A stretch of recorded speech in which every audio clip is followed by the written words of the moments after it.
All right, welcome back to the Run.down post-game show here on the Strickland YouTube channel. If you're listening to this the day after, it is the Strickland Podcast Network. Knicks lose 119 to 108 to the Philadelphia 76ers in Philadelphia. Man, do we really have to talk about this game?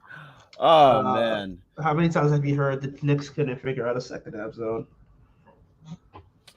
Yeah, I mean, you got a 30 ball from Brunson, a 30 ball from Randall.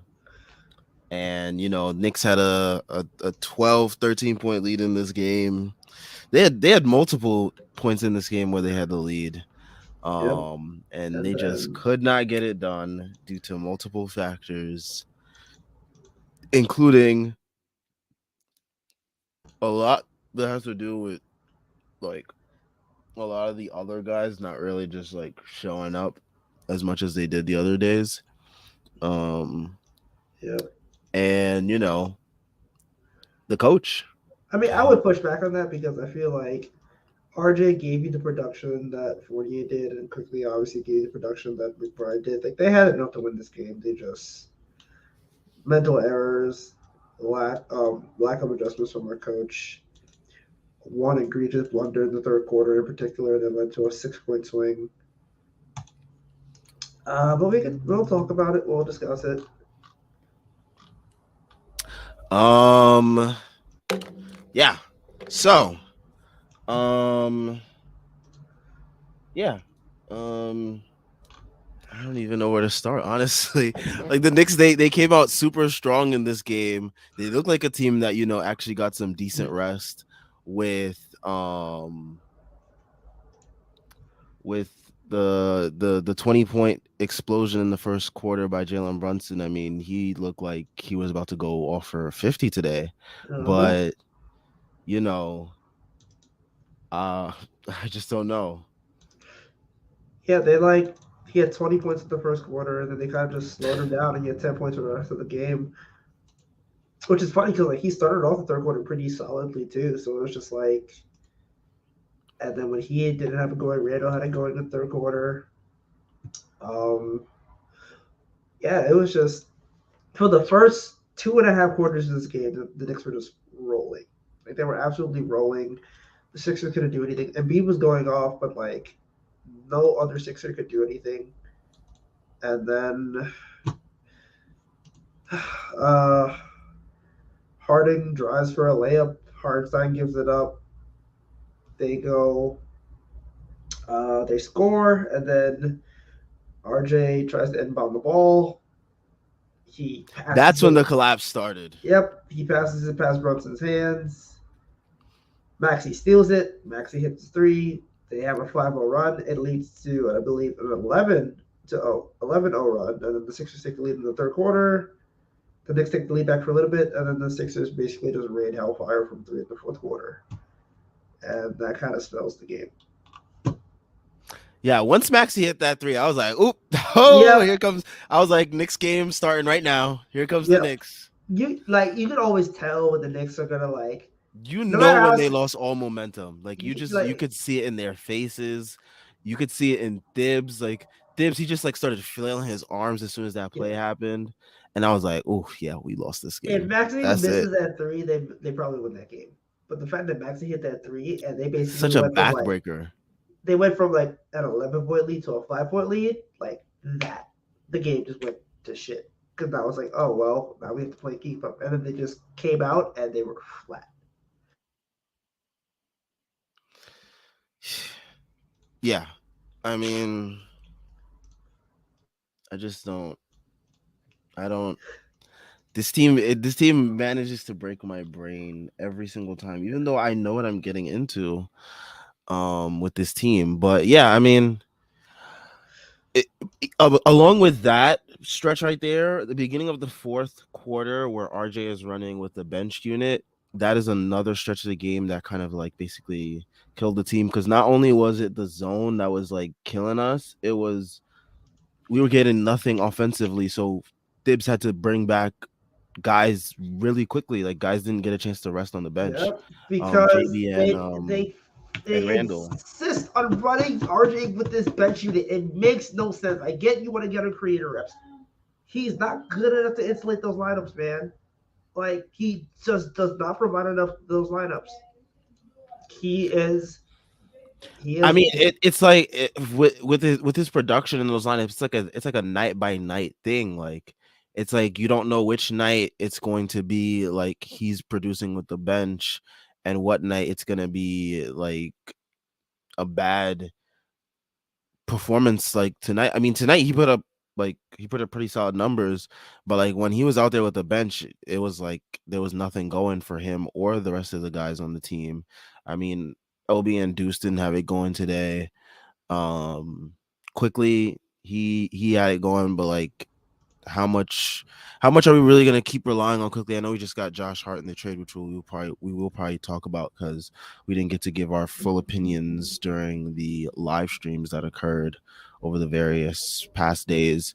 And Hart will help with some type of bench production, but he's not really the big scorer that I was hoping for. But we'll get into that later. But yeah, I mean, there's only so much you can rely on from this bench. Um, they're very inconsistent. This whole team is like extremely inconsistent. I mean, you kind of know what you're gonna get on a nightly basis with JB and Randall, but everyone else is a wild card. Like Grimes, some nights he'll hit like three or four threes, and then he'll give you nights like tonight where he can't hit shit. So it's just like with this team, you're really just like rolling the dice with everyone else. Um, and you're just hoping that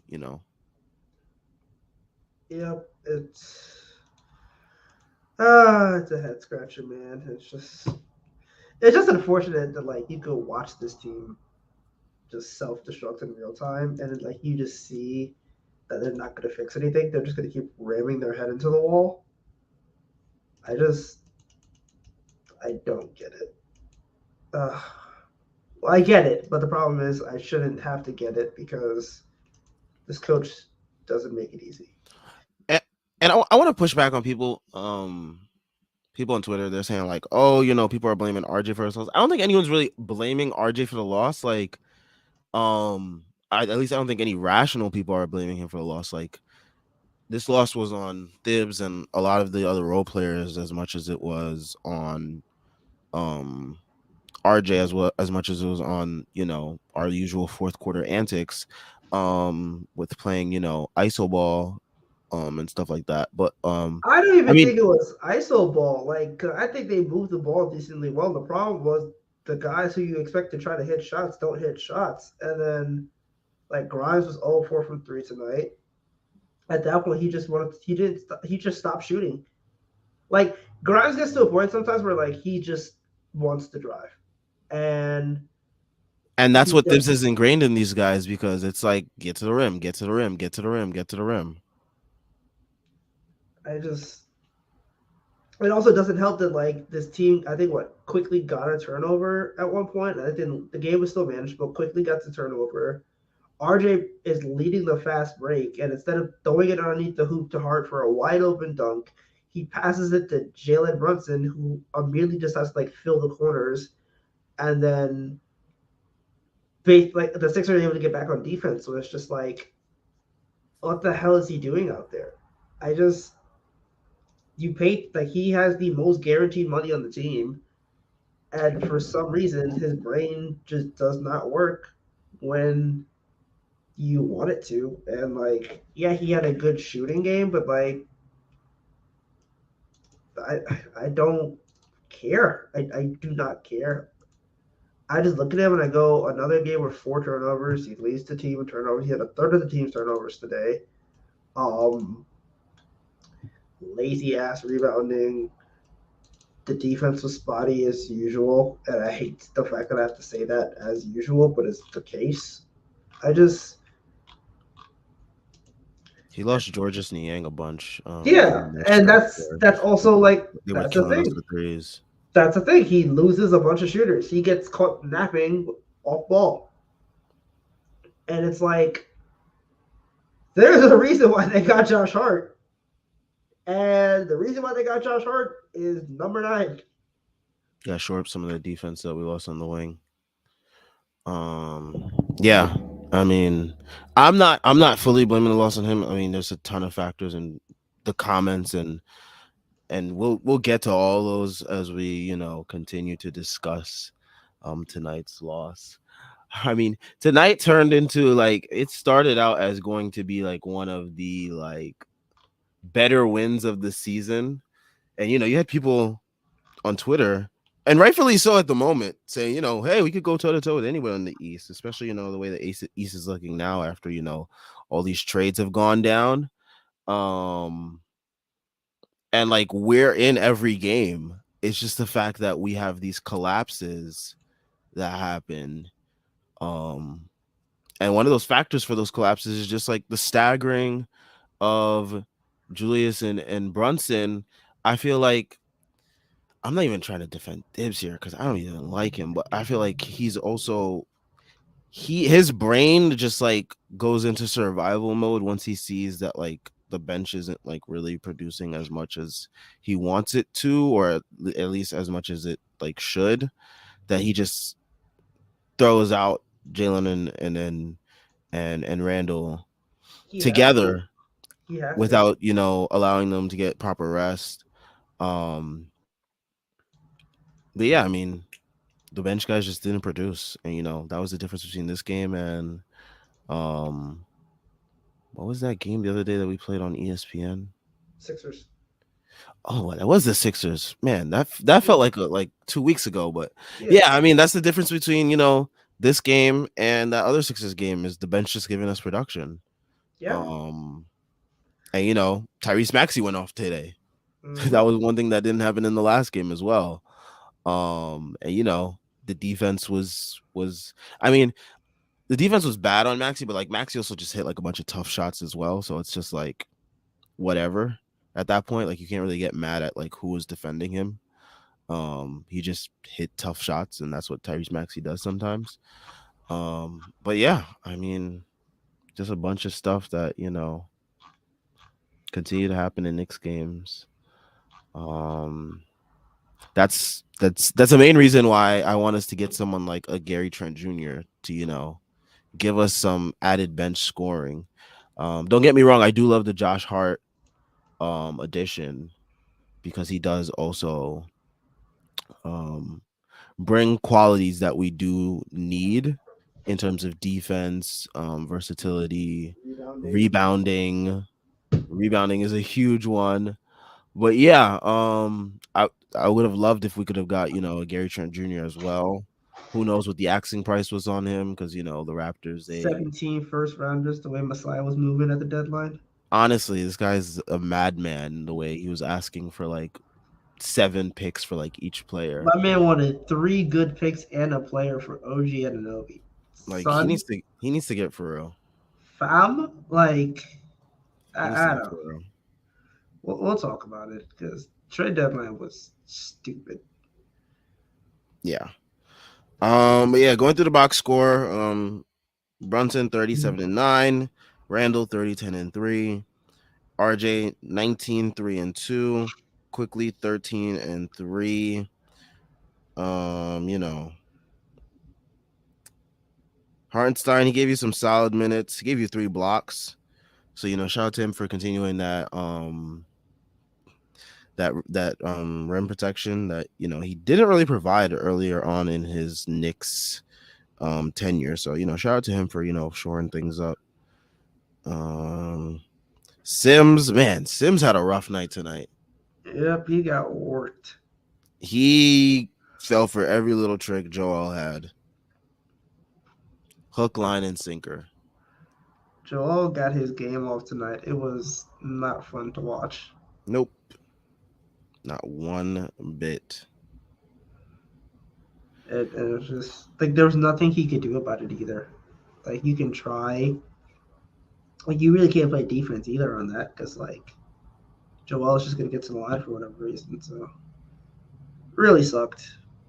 He tried his best. Like ultimately, he's still third string center, but like there's levels to someone like him and Mitch. All right.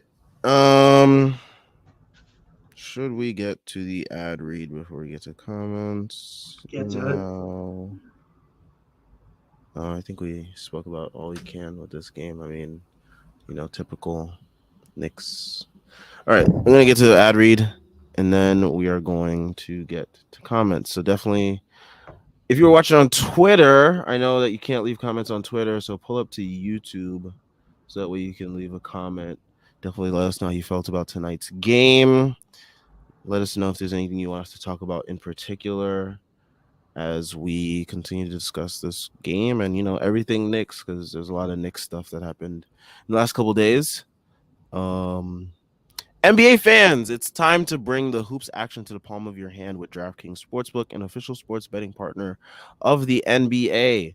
This week, new customers can bet $5 and win $200 in bonus bets instantly. Plus, for a limited time, all new and existing customers can get a no sweat same game parlay every day. Go to the DraftKings Sportsbook app today, opt in, and place a same game parlay on any NBA game. And if it doesn't hit, you'll get a bonus bet back. Um, Man, I continue to stink at these Knicks same game parlays. I have not won one all year, even though like this is my favorite team and I'm supposed to like know them like the back of my hand or something. But Stop. You gotta stop betting on the Knicks, man. That's your first mistake. well, no, because like I keep getting ridiculously close. Like literally, I missed one parlay today by one Randall assist. That was the attic. No, that was a very No, I physical missed two no. parlays. Wow, two parlays by Randall assist. You're not making this any better for yourself, dog. I'm not. This is what I get for betting on Randall. Like he's either gonna have like 7 assists or 2 assists. But like he's been having like 5+ assists in like mad games straight. So I thought, 4+ assists, that's light, but apparently not. You get him tomorrow. If that's even if I'm like even paying attention to tomorrow's game. I don't even know if I'm gonna be home to watch tomorrow's game. I can't deal with back to back stress like this on the weekend. Nope. I just came from work. I'm not dealing this. Download the app now. Sign up with code TBPN.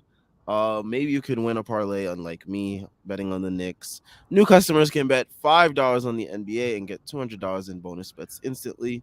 Only at DraftKings Sportsbook, an official sports betting partner of the NBA, with code TBPN. Minimum age and eligibility restrictions apply. See show notes for details. All right, let's get to some comments. So Hawkeye 420 says, "One good money thanks to this game." So unlike me, you did win the money on this game. So shout out to you, Hawkeye 420. Predictable as fuck. Shout out to Thibs and his inability to break a zone. Yeah, I mean, I didn't even bring that up in my initial, spiel before the ad read, because like that's just common knowledge at this point that this team just doesn't know how to break a zone. Um I don't expect it to change anytime soon. Kevin Stearns also asks, will the Knicks ever figure out how to beat his own defense? No, they will not. No. They won't. Nope. This team, the way that they play basketball, the style of play doesn't lend itself to being able to break a zone. Like to break a zone, you need to have like movement. You need to have like guys cutting to the middle. You need to have some level of like creativity with your plays to like fake guys out and stuff like that. We don't do that. Like everything is very cut and dry and basic with the Knicks. So what you see is what you get, and yeah, Yeah, like you cannot expect that from a Tom Thibodeau coach team. Unfortunately, like it will never happen because he's just not that creative of a guy. Um, yeah, so the Knicks are gonna figure out his own defense by shooting their way out of it and essentially just taking the toughest shots possible. And you saw it, and you saw in stretches where like Randall would take the mid range shot and it went in, and like so it wasn't as egregious as other games, but like man, sometimes they just like go cold, and then when they go cold with the zone, then it's just like okay. Can't do anything about it. Yep, nothing you can do about it. Um, Kobe says change up the defensive scheme on the Knicks and they get paralyzed. Yep, pretty much. I mean, once this team sees zone, it's like deer in the headlights. Don't know what to do. Um, and sometimes they get the open threes, but like, man, our shooters they're just like so inconsistent. Like you cannot rely on them to Yep. be able to break the zone. Like we shot 11 of 32 tonight, and almost half of them were from nucleus, which is the problem with this team. And as much as I like the Josh Hart acquisition, he still isn't fixing the fact that like unless like I won't rule out him rebounding, but it doesn't change the fact that like ultimately speaking, Josh Hart isn't going to be hitting 5 threes in the game for this team anytime soon. And if he does, God bless his soul. If he does, then like we won the deadline. But like that's the root of the problem. Like they have one way to win, and they don't get those cheap wins that a lot of teams get, where it's like we hit 18 threes. The Knicks don't get those wins. They rarely get those wins. I think last time maybe they got a win like that, maybe the second Bulls game, but like yeah, that's part of the problem. They don't really get these wins where it's like This team just came in, hit a bunch of threes, and then left,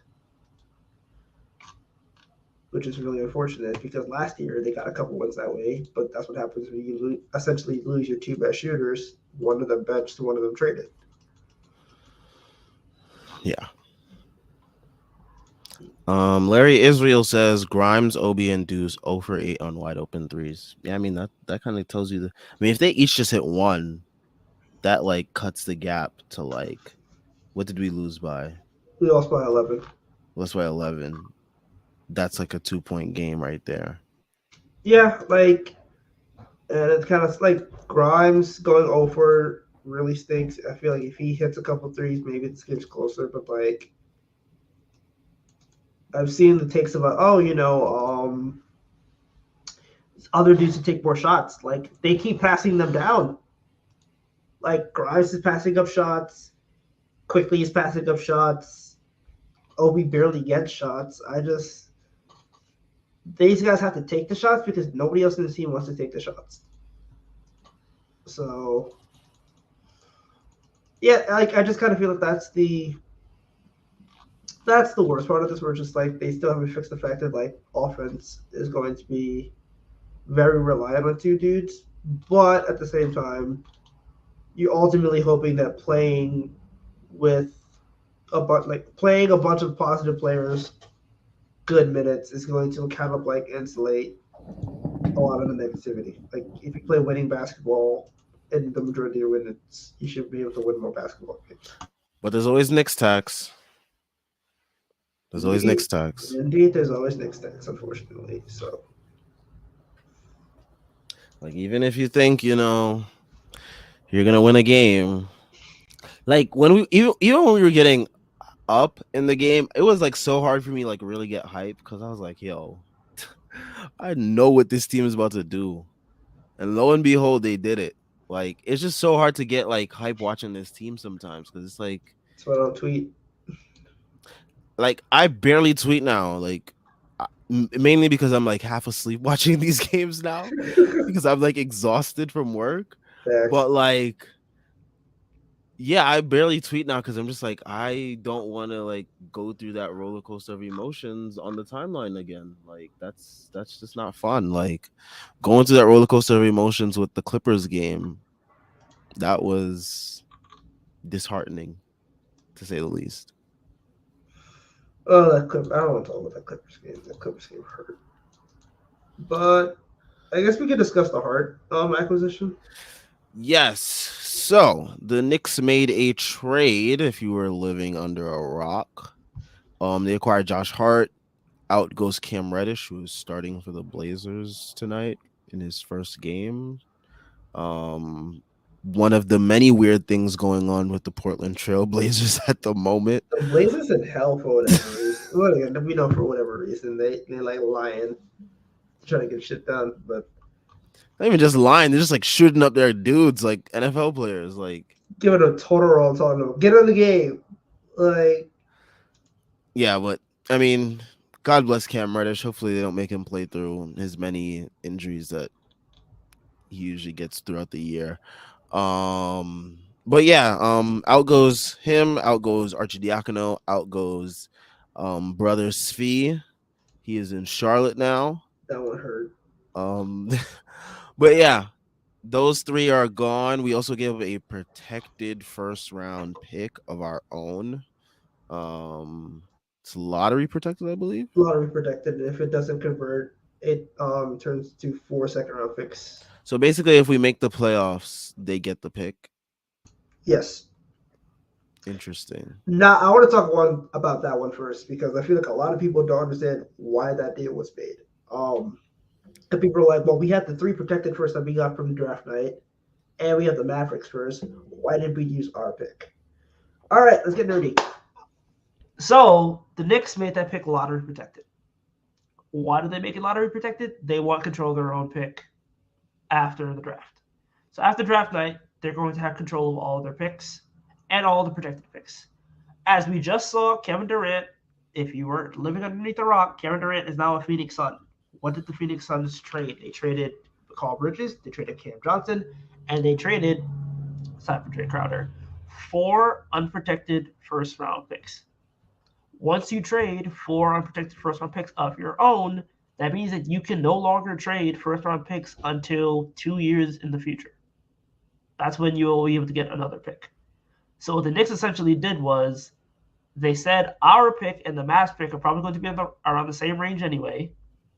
When we do make our star trade, those protected picks are going to be the only first we can trade, along with all of our seconds. So the Knicks have this mountain of seconds, and they have these 3 protected first-round picks. What they are doing is essentially going, it might take us 3 or 4 to acquire a star, and then afterwards, the only first we're going to have are from those other teams. So let's not use those other first-round picks that are protected. Let's use ours because ultimately speaking, like you're maybe moving up 3 to 4 spots in the draft. They're not taking 2 players anyway. That was always going to be the big thing. Like if they didn't use the pick on Josh Hart, they would have flipped one of the picks for another unprotected pick. So like ultimately speaking, they're saying we're going to keep our second round picks as we saw at this trade deadline. Second round picks have been moving like candy. You saw 3 to 5 second round picks for basically all of the major deals. Like Jay Crowder costs 5 second round picks. Dumping Devontae Graham costs 4 second round picks. If there's one thing that the Knicks have is second round picks, which they got clowned for, by the way, because people were like, why are you getting all these second round picks? Turns out the Knicks were pretty much 2 years ahead on that. But like, that's why they traded their first round pick. Essentially speaking, when they make their star trade, they want the ability to still have capital, and trading that protected first round pick makes no sense to them right now because they want to keep those protected picks for when they need to make their eventual moves. Now, am I saying they're never going to trade a protected first round pick? No. But trading a protected first round pick in this instance doesn't really make sense for them. Trading their pick makes more sense than trading one of those external picks. That's capology. I sort of got that. Hopefully whoever was listening. I did like a write-up on Twitter, which makes it a little bit easier to understand, but it's just like a matter of them preserving their own assets for the star trade. So Interesting. But yeah, I mean, I really didn't care about the pick. I don't really think this team is going to be drafting anybody. Maybe except for like with the Dallas pick, but I don't really foresee them using any of those other picks to really draft anybody. So I really didn't care that much. But yeah, I liked acquiring Josh Hart. They also freed up like 2 roster spots in the process as well. yes, they did. So it's gonna be interesting to see what they do with that. I don't really know if they pick up anybody on the buyout market. It's mostly like washed up vets, basically trying to ring chase or at least like catch a seat on a playoff team's bench. Um, About the Will the Thrill and Serge Ibaka coming soon to MSG. if there's anyone we should get Terrence Ross because like he loves killing us or whatever it is. So Terrence Ross might win us the game. I'm not could even joking. he's still got something in the tank. But yeah, I mean, it's gonna be interesting to see what the Knicks do. They called up. They didn't call. Well, yeah, they called up Trevor Keels and Daquan Jeffries to sit on the bench and be Archidiakono and Svi, but black. Um, but yeah, it's gonna be interesting to see what they do with those two roster spots. It's interesting that they cleared up two roster spots in the process of that trade. Um, but yeah, I like Josh Hart. There was a free agency year. I think it was the year that we got Fournier Yeah. that I wanted us to get Josh Hart, or it might have been the year before. But it was one of those years that I wanted us to get Josh Hart. Here we are, a couple years later, we got Josh Hart.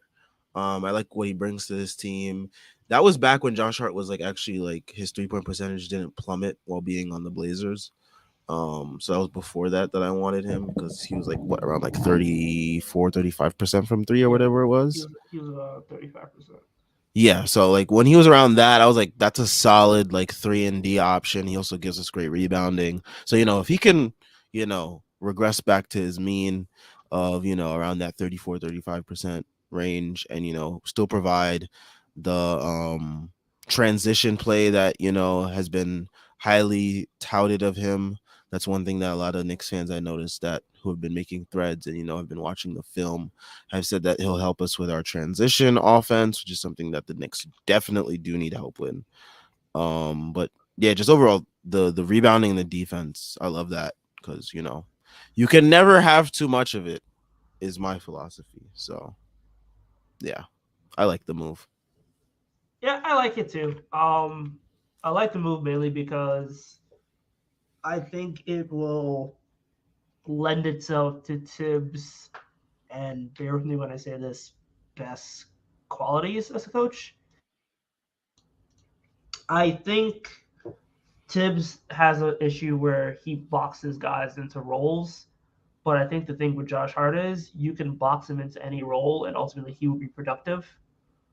Um, he can play the 2, he can play the 3, he can play the 4. You heard Tibbs say he can play the 4.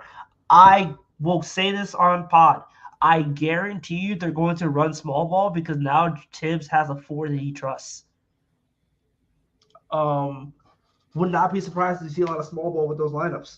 Um, I don't think it's a matter of whether or not Josh Hart's going to play or not. I think Tibbs is a junkie, and Josh Hart might as well be a syringe.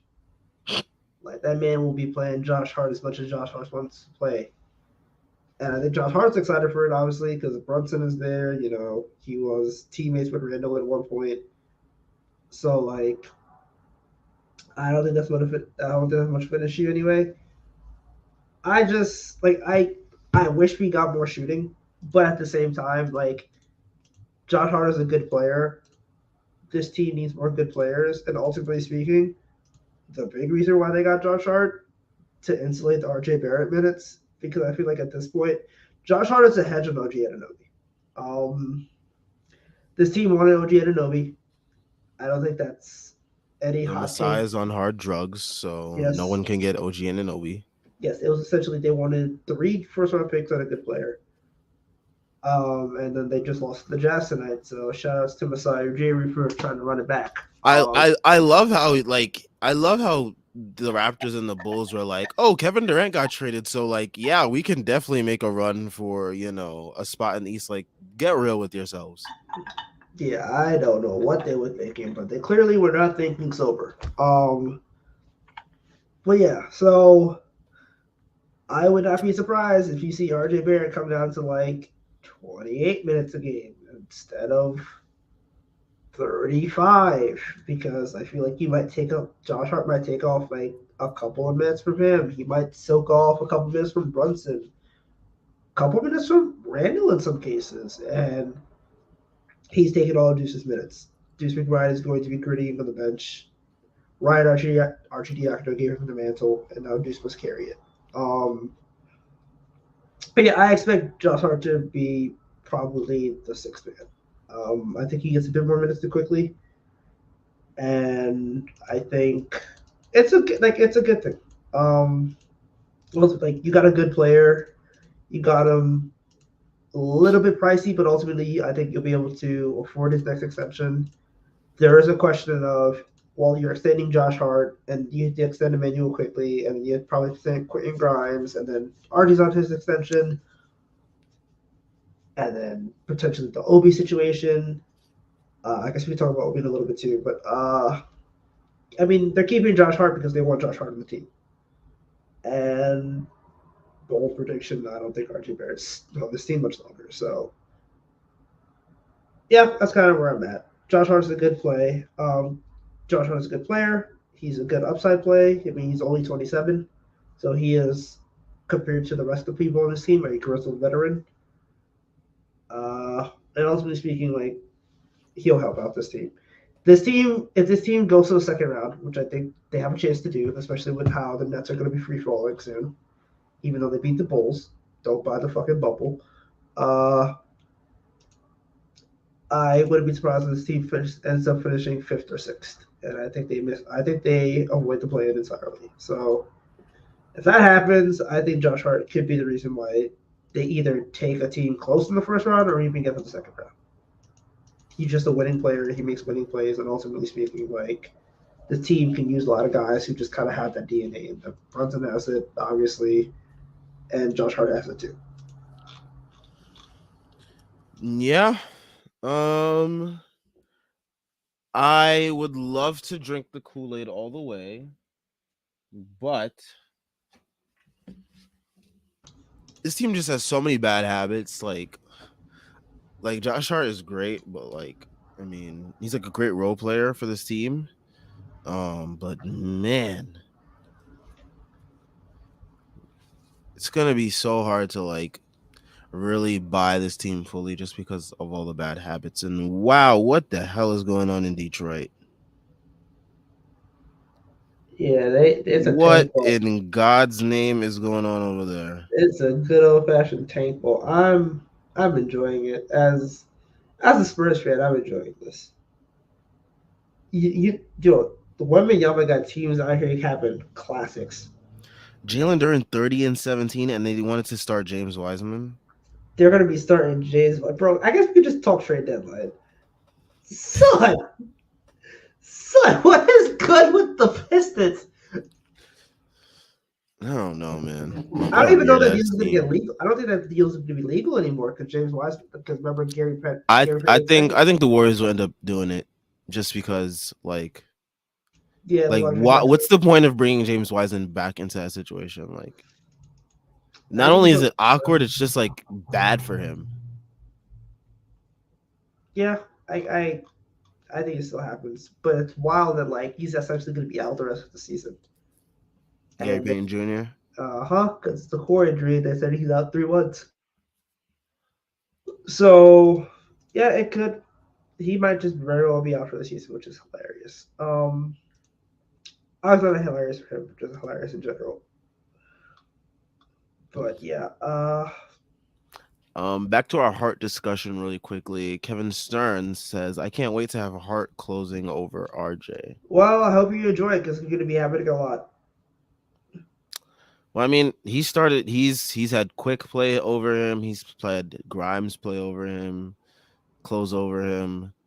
You know, Like, it's not wild at all to say Hart would close over him too. Like RJ just hasn't had like a consistent stretch of like really good games to warrant him closing over Quick or Grimes. I mean, maybe today you make the argument that, he was rightfully out there instead of he should have actually been out there for Grimes, not Quick. I yeah, I really don't don't know why. I don't know understand why Quick got pulled. when Thibs pulls Quick. Like there's rarely a night where Quick should not be on the court. Like he should be on the court closing almost every Yeah, game. It should almost always be a decision between Grimes and RJ because Grimes has these nights where he's just like, I want to drive to the basket every play. Like, but yeah,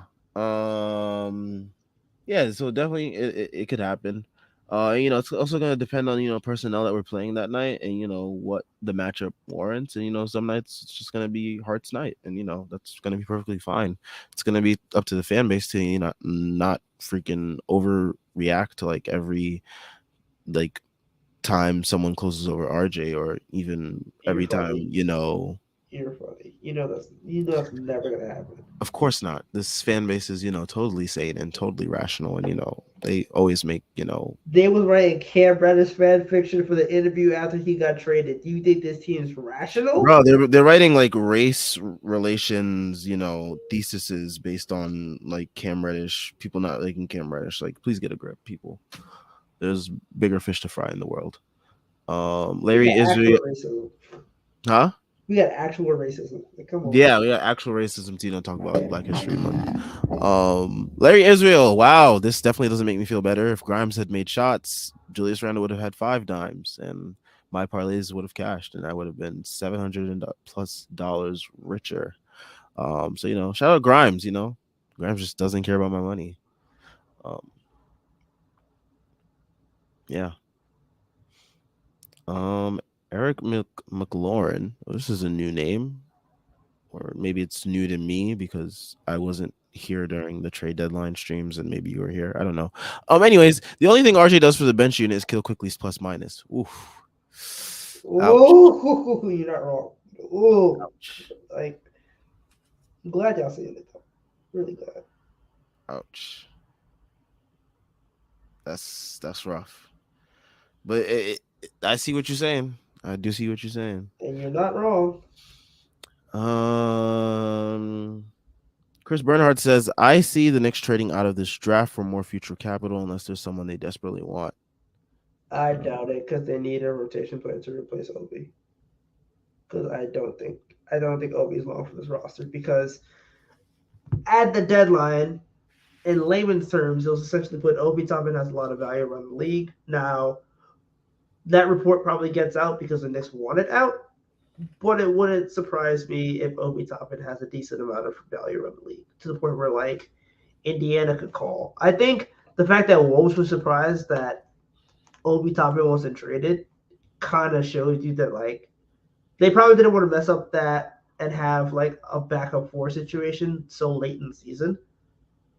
But I do think that like draft night, Obi Toppin's probably on another team, and the Knicks use their pick to get a backup forward. Um, yeah, I wasn't surprised that Obi didn't get traded. There just wasn't a lot of like traction, um like with the Josh Hart thing. It was like there was a report that day, like the Knicks had like checked in about Josh Hart, and then like hours later, before the Blazers game, it's like, oh, Josh Hart is leaving the court. And I was watching the guys on here, the mailbag crew, the mail.bag crew. Make sure y'all tune into that on the Strickland podcast network. But they were live on here that day before the trade deadline, and they were talking about acquiring Josh Hart, and then all of a sudden the report comes out that he's leaving the court before the game starts, and he's dapping up everybody. And I was like, oh shit, He was Josh like, Hart's "Oh, a Nick. yeah." I literally tweeted out. I was like, "Oh, he's a Nick," and then it turns out Josh Hart's a Nick. And I'm like, "Okay, yeah, that makes sense." Like, That's like the first time like collectively of a fan base was able to like correctly, I feel yeah, like us as a fan base was correctly able to, call that out. But yeah, yeah. Literally, it was like 4 minutes apart. I tweeted at like 8:57, and then no, not even 1 minute, and then the note came from Woj.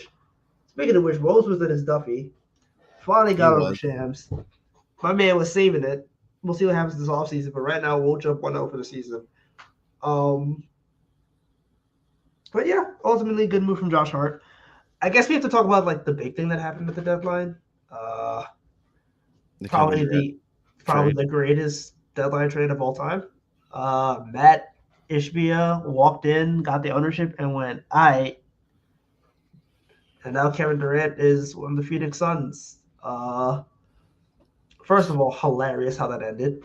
Um, Rest in peace to the Brooklyn Nets. Absolutely. I don't even know if they're gonna pay Cam Johnson because they're in like luxury tax hell. They got like 8 billion wings on the roster. Their ball handlers with Spencer Dinwiddie and And fucking Cam Cam Thomas Thomas and Edmund Sumner and Patty Mills. Like, and Ben Simmons. oh, he didn't even count anymore, man. That man need a priest. But yeah, I mean, I think the Suns are probably the favorite to win the championship now. That's a hard team to stop. And even though with the Boston's depth, like the fact that they could arguably have the two best players in the series makes it a really hard proposition for me. So, Suns obviously looking like their favorites. Another team that's essentially traded out of their first round picks, which means, again, sooner or later, the Knicks are just going to not have a market for teams.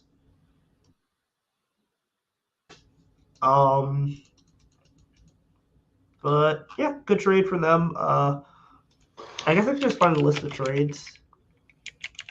Yeah, I mean the KD trade was interesting because also like they didn't have to get rid of Aiton, weirdly enough, which everyone thought they would have to do, or at Oh, least everyone thought that I, like I the didn't think Nets they would had push to. for it.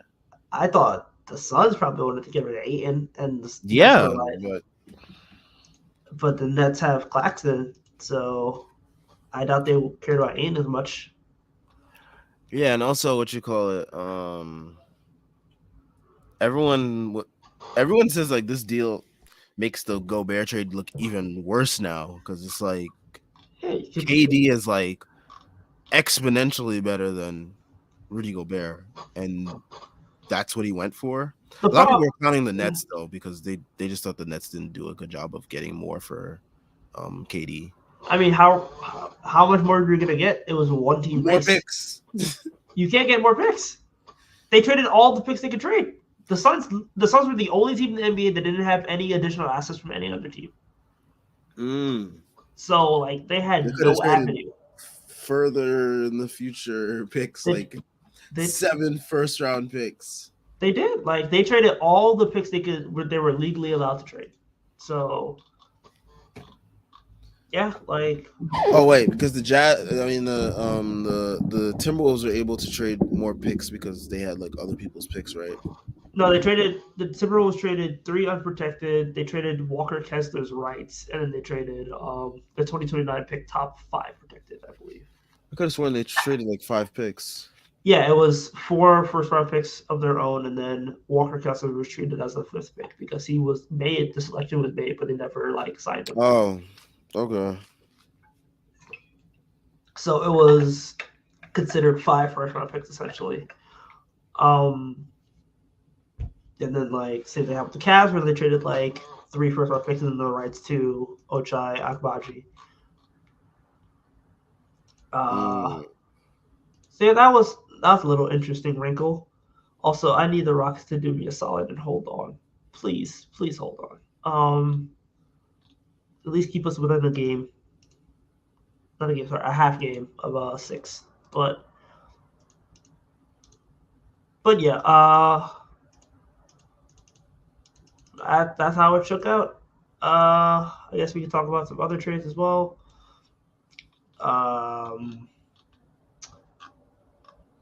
The Clippers getting Eric Gordon. That's a good move to me. Yeah.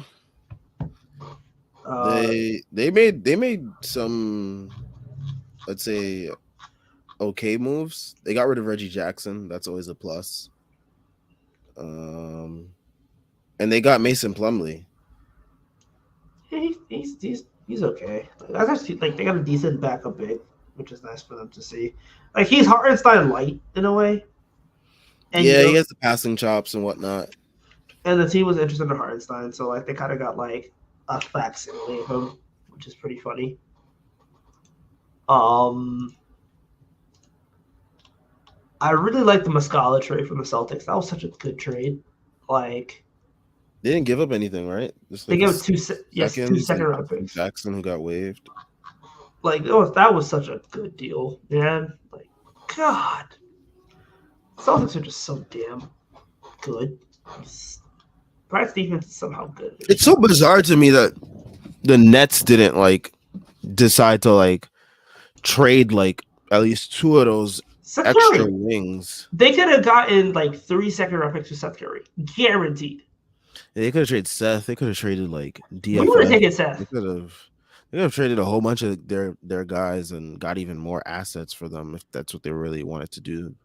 But I it mean, seems like they just want to remake that D'Lo team, like just like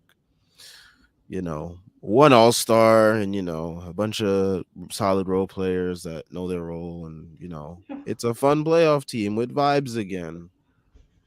yeah, I'm surprised that they didn't make more trades. Cause I feel like a lot of teams they got hyped up for saying there 2 trades are gonna happen or whatever.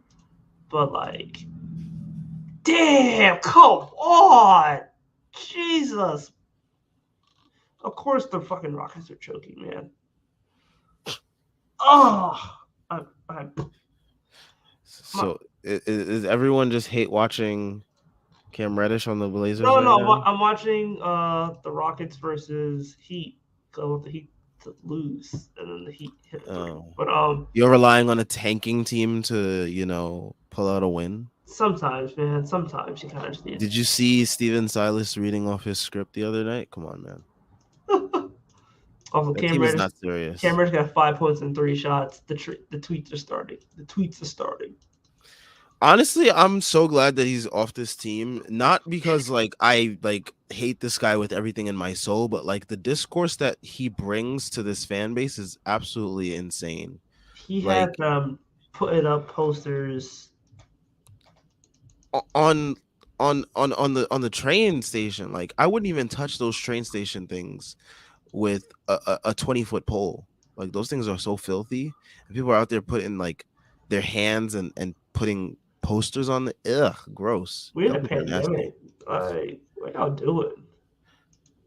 Not even that, but they're just like gross. Like the amount of people that like, piss on them and shit. Like, but You're not wrong. You're yeah, I not wrong. mean, the discourse that guy brings to this fan base. I mean, people they end up like going like to the ultimate extreme when discussing him. Like, you can't say anything wrong about him, or else you hate good basketball. You're racist. Like all these other things. Like it's just insane. There's no reasonable basketball talk when discussing Mr. Cameron Reddish with fellow Knicks fans. So, glad he's off this team. Hopefully the discourse can, be put to an end. If he even puts up 10 points tonight, there's going to be those weirdos that are out there, taking victory laps, whatever. I'm just glad that he's off this team. Because, the fan base can, go back to discussing real issues that matter, like the head coach. That is stupid. Um, Yeah, because that's the real enemy, Knicks fans, not each other, the coach. Let's focus our eyes on that. You're not wrong. Um, and on that note, JL says this team loses so many stupid games. There is no way that I trust them to even win a play-in game, let alone a playoff series. So this goes back to what you were saying about Josh Hart helping us win a playoff series. I agree with JL. I don't I think they're agree. gonna lose 2 play-in games, and if they do, then they This team have has it better. in them. They have it in them. We've seen them lose two games that they shouldn't have lost this year already. I mean, It's in fair, them. but like, I cannot see that happening. I'm sorry. Like, Um, okay, and like these playing games, most of the playing games that I've seen at least have gone like down to the wire at the end of games. You need like a guy to like get you there. Besides Jalen Brunson, who else do you trust on this team with the ball in their hands at the end of the game? Emmanuel quickly. Yeah, but like, is Tibbs gonna like really enable him to have the ball at the end of the game? No, that's a different question. But I think they. The guys that Thibs enables to have the ball at the end of the game are like, well, one of them is the last guy I would trust with the ball in his hands in these moments, because like his brain is just like mashed potatoes when it gets to these moments. But and yes, I am speaking of Julius Randle. But yeah, I mean, I trust Jalen Brunson. But like when teams like, because teams they're gonna double that at the end of games and in like these high pressure playing games or whatever it is. But what is the team's game plan after that? Like, just keep swinging the rock or like, I don't know. This shit instant impact, bro. Oh my god, they acting like Cam Reddish is him. Nasty. And they started to repost the video. I need y'all to stop. But yeah, I have faith in this team, like winning the play-in. I don't know how you do it. Cause like this team, they will be on pace for like the greatest win of the decade, and then somehow turn it into like the worst loss in 25 years. I guess we can talk about the Lakers trade as well. No, first let's talk about the Raptors trade because that was the dumbest trade of the fucking. That was the dumbest trade of the deadline. So they decided to become buyers. I don't understand why. Well, I mean their reasoning is because Katie got traded. They feel like the East is a little bit more wide open for them. But hey, Houston, tighten it up. Let's go. good luck trying to make the play-in. They're not making the play-in, dude. They're not making the. Okay, if they make the play-in, they're gonna be 10th. Like, I wouldn't be surprised that Washington seeds don't make it out of the play-in. I wouldn't be surprised that Washington made it over them. And if Washington makes it over them, we need Washington to clutch up against the Bulls and then beat the Hawks, so that way we get their pick. But that's also probably another reason why they traded their pick, because Washington has a chance to make the playoffs. But yeah, I do not buy Toronto. Them trading a top 6 protected pick is wild, given the fact that they are, I think right now they're 8th, and they might lose Fred VanVleet, Gary Trent Jr., or both. And then still might even trade OG Anunoby. So, like, I don't know why you would give a top 6 protected pick, because right now that pick would be going to the Spurs. So, hell if I know what they're doing, dude. Like, holy shit, that makes no sense whatsoever.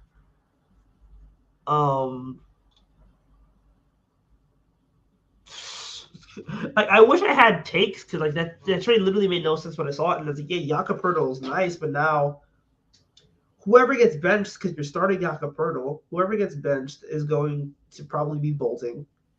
And it's probably going to be Gary Trent Jr., and Gary Trent Jr. is not going to be staying, and you're not going to pay him like $20 million to be a 6th man. No. So he's gone, so you didn't trade him for whatever reason. Should have just traded him to us. Exactly. Like, you should have just traded him. Got at least 3 second-round picks or whatever. Same thing with, like, the Bulls not making moves. Like, you could have sold off some pieces there. The Zach LaVine rumor is all from Chicago. Stop giving it hype. Man, when I was at work and I was on my prep period, so I had another teacher like watching my class, and I'm like looking at my phone. I'm like, why the hell is there a report about Zach LaVine to the Knicks? Like, what? Like that was so random. Like, there was no developments of that. Like, we had heard before that there was interest at least, but like that was so random for out of nowhere during the trade deadline for it to be like, oh, Zach LaVine. I mean, Knicks and Bulls are discussing Zach LaVine thing, but it was, like you said, so obvious it came from Chicago side. Like, they're just trying to like at least like drum up some type of interest, or at least let people know that he's available. I saw there was a report too that Zach, like, most of the locker room doesn't bang with Zach LaVine. Like, Which I agree with. Like, PSA, anytime you see a X team is interested in X player, it's the team that's trying to trade said player leaking that they're interested. So that way they can start a market. When you saw the Knicks interest in Josh Hart leaked, it's because the Knicks probably already placed an offer. The Blazers were seeing if anybody could beat it, and once nobody was able to beat it, that the Knicks got Josh Hart. Mm, So makes when you sense. see interest, it means the other team is leaking said interest. You saw Yeah. like the leak for the Bull, where it's like, oh, the Mavericks, the Lakers, the Knicks, and I think the Heat would be interested in Zach Levine. It turns out the Mavericks didn't care, and the Lakers didn't care, and the Knicks probably don't care because the Knicks, the only way they wanted Zach Levine was essentially Rose, Fournier, and a top of the rotation young player, which you could just put in quotes Obi Toppin, because clearly that came from Tibbs' camp. Tibbs And is a sicko. And in the same article, they were like, yeah, the team sees it as a side grade at best. So yeah, like that means that would be a Nick. I'm not worried about that. As long as Um, he's not a Nick, I'm good, man. dude, that Um, contract is nasty, and they know it. he has no knees. I don't understand why. Like there was someone the other day that tweeted like he's a future Hall of Famer. I had to like rub my eyes. Um, but yeah, next game tomorrow versus the Jazz. Jazz, did they make any moves yesterday? The Jazz. Not yesterday. They just did the Westbrook trade. And that was it. I could have sworn they acquired some people, or was that Mm, in the Westbrook trade? Because I that know they was that was in the Westbrook trade. they acquired. I know they acquired Damian Jones and Juan Toscano Anderson. Juan Scott Anderson deserves Utah, by the way. That feels right. But yeah, nope. That was it. No way did the Rockets just allow that. What happened? The game's tied. No, it's not anymore. No, game's tied. Nope, not anymore. What happened? They just What? allowed an alley oop for the win. No. Yes. No! Yes. I hate this fucking idiot. They allowed Jimmy Butler to get a wide open alley oop dunk Are you? at the buzzer, basically. Are you bro? What kind of shit? Well, there goes Houston, doing us a favor. Oh my god, bro! To, Are you fucking kidding? Alright, whatever. We'll be back a half game tomorrow. God. Jason Tate, I don't know what in his mind told him to just switch off Jimmy Butler and not communicate to the rest of his team that he was getting off of him. Literally, Jimmy Butler had the most free 2 points of the night. Okay, end the stream. I don't want to do this anymore. That pissed me off. Wait, anyways, we play the Jazz tomorrow. Other than the Westbrook trade, I don't think they made any other significant moves. They got rid of Nickeil Alexander-Walker. That's a win. They got rid of Jared Vanderbilt and Malik Beasley. They acquired not Jimmy. I'm saying Jimmy because he just won the game for the Heat. But they acquired Russell Westbrook, who most likely will be bought out, even though despite most rumors, the GM for the Jazz said, they'll let Westbrook take his time in his decision or whatever it means. Basically, it means they're going to buy him out and he's going to sign with whoever he wants to, whether it be the Chicago Bulls, LOL. How the mighty have fallen. Or the Miami Clippers. Heat or the Clippers. Those are all options for him. But yeah, we play the Jazz tomorrow. I don't know what their team's really looking like. I'm surprised they kept. Oh yeah, they also got rid of Mike Conley. Yeah. So what the hell's their team? It's they got everybody. Like except for like Mike Conley. Oh, they got like Sexton. Let me check who played for them today because that'll give me a good insight into who will go off tomorrow at MSG. Probably be Sexton starting instead of Yeah, it's Sexton and Agbaji starting with Markkanen at the 3. Oh, going back to his Cleveland days, playing the 3. He usually plays the 3 for them. He usually plays the 3 for them. For the Jazz? Yeah, he does. He usually plays the 3. Sworn he plays the 4. They play Olynyk and they play Kessler. That's recent though. Before No, earlier in the year, he used it to play the was four. Vanderbilt and Kessler. It was Vanderbilt and Olenek. He's played the three most of the year. Seriously? Yeah, What the hell? I That mean feels so weird. he's good enough to I mean, do it. besides Cleveland. True, but yeah.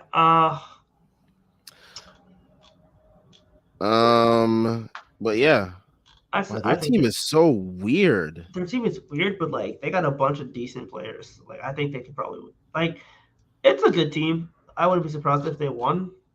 Um, Tomorrow, I mean, anyone could beat us. I mean, the Magic was giving us problems the other night. Drew. I wonder where Jordan Clarkson didn't play though. I don't think they're gonna buy him out or anything. Doesn't seem When so. not uh I mean, he feeling was too just a under. He was under the weather. Okay, yeah, bullshit. okay, All right, yeah, okay. So under the weather. All right, but we'll see what's going on. I think they win that game tomorrow. The I think Knicks. yeah, I think Julius Randle will weirdly well not weirdly, but he'll get up for this game. I just kind of have a feeling. Um, I don't know. I'm not gonna predict anything about the Knicks because they are too unpredictable. Coward. They're unpredictable, but they're so predictable. They're predictable in the ways that they are unpredictable. All right, who you think getting this game off then? Kelly Olynyk.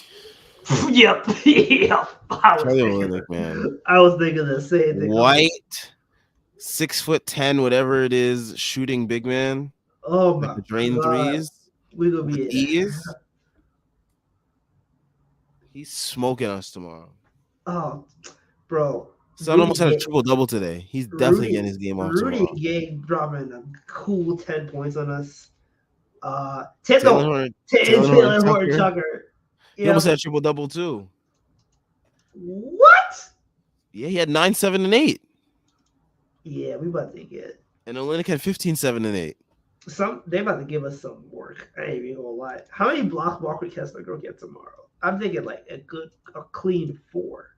Like whatever Walker He had none Kessler. today, so he's got to make up for it somehow. Exactly. The way he was blocking shots, not to mention like I don't know. I just got a feeling. I got a feeling he'll get his game off. But I need Jericho Sims to wake take up it and be ready for personally. this game. Like, come on, man. He's too busy thinking about the dunk contest. That's his problem.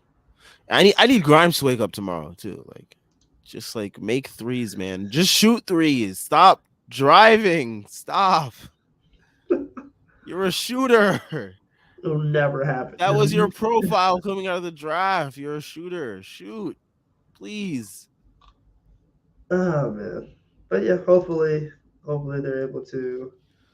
They just beat the Raptors, and the Raptors always spank the hell out of us. So who knows? Shout out to everyone that tuned in. I know it's a Friday night, and you probably didn't want to listen to people talk about the Knicks losing. So we talked about a whole bunch of other things, and we hope you enjoyed that as well. Check out everything Strickland related in the description. We got a whole bunch of new articles up on the site that have to do with Josh Hart and the trade deadline and all that good stuff. Check that out. Great content as usual.